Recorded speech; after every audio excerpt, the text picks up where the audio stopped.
Haracari ukutamenya neza indwara zifatira mu kanwa na cane cane indwara y'amenyo bigatuma abanyagihugu baja kwa muganga bamaze gusinzikara. Bivugwa na muganga Anezimana arongoye ishirahamwe ry'abaganga banonosoye indwara zo mu kanwa. Mu birori vyo guhimbaza umusi wahariwe kurwanya indwara zifatira mu kanwa, Anezi ahanura abantu barwaye indwara zo mu kanwa kuja kwa muganga hakiri kare.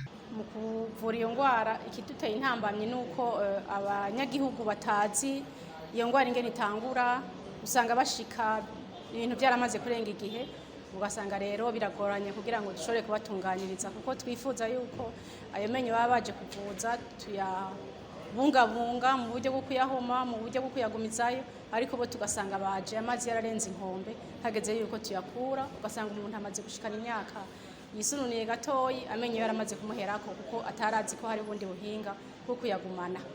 Muganga Roraciza yize ivyo kuvura indwara zo mu kanwa, avuga ko muri izo ndwara zifatira mu kanwa ahanini yibangamiye abantu ari bungwa ry'amenyo. Ngo iyo umuntu yituye abaganga hakiri kare ingwara y'amenyo irakira, ariko kirazira kikaziririzwa kuja kwivuza iryinyo mu kibanza atari kwa muganga nk'uko Ciza bandanya bisigura. Ingwara yo kubungwa kw'amenyo barayivura igakira, iryinyo rimaze kubungwa muganga ararivura rigasubira rigakomera. Hariho ubuhinga bwinshi bakoresha kugira rishobore gukomera. Hari igihe biba ngombwa ko barikura iyo rimaze kononekara cane. Muri ico gihe rero umuntu yogenda ku muganga abishoboye agakora ibipimo akaraba ko mu gihe arikuye atangaruka mbi zishobora kuhaba, ndetse akabona yuko niyarikura aza kurikura bikagenda neza.